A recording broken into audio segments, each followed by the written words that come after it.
Estamos falando sobre a encarnação dos espíritos.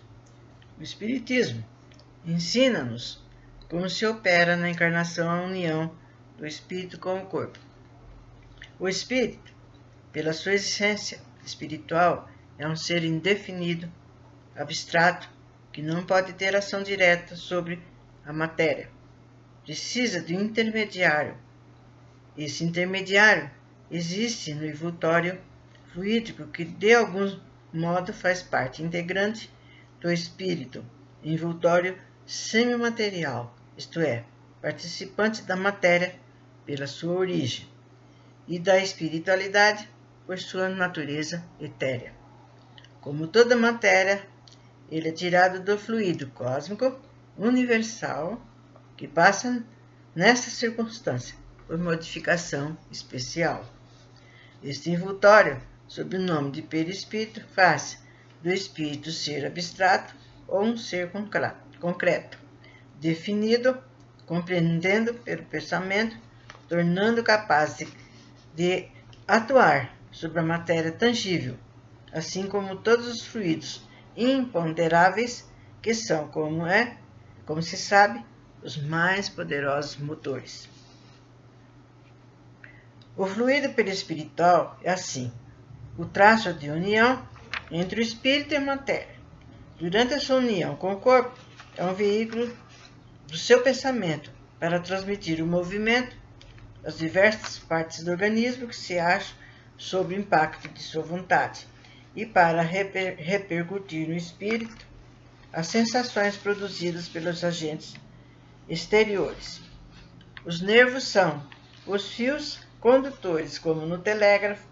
O fluido etérico tem por condutor o fio metálico. Quando o espírito deve reencarnar num corpo humano, em via de formação, um laço fluídico, que é a expansão do seu perispírito, prendeu ao germe para o qual ele se acha atraído por uma força irresistível desde o momento da concepção. À medida que o germe se desenvolve, o laço vai se estreitando, sob a influência do perispírito vital, material do germe.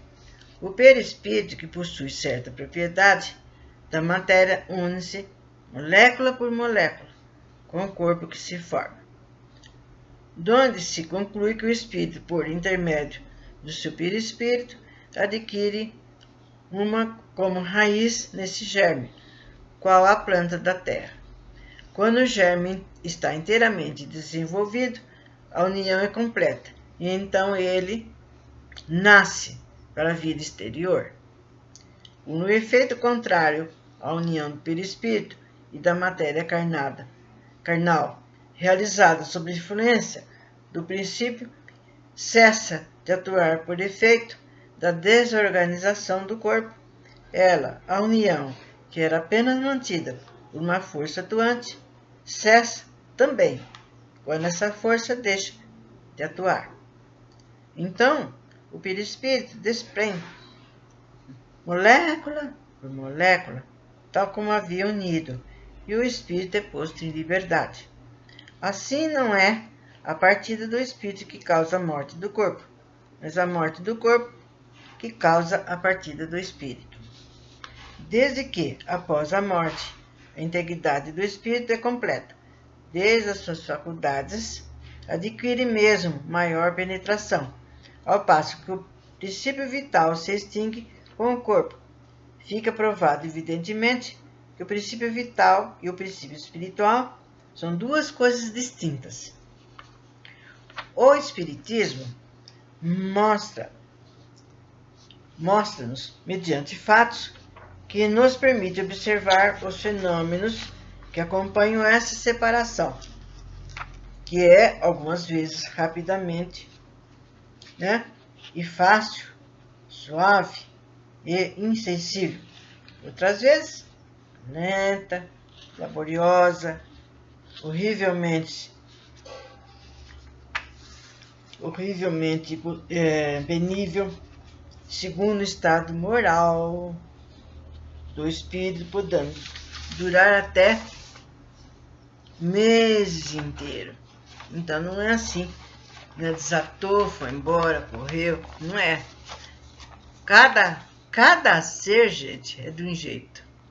Cada ser é de um jeito, porque ninguém é igual a ninguém, né? Depende daquilo que ele fez, daquilo que ele é, do progresso dele. Não existe, pois, a solução de continuidade na vida espiritual. Apesar do esquecimento do passado, o espírito é sempre espírito, antes, durante, depois da encarnação. A encarnação é apenas uma fase especial de sua existência. Esse esquecimento tem apenas lugar onde a vida exterior de relação. Durante o sono, o espírito, em parte desprendido dos laços carnais, restituído da liberdade e a vida espiritual, recorda-se sua visão espiritual, que já não é tão obscurecida pela matéria.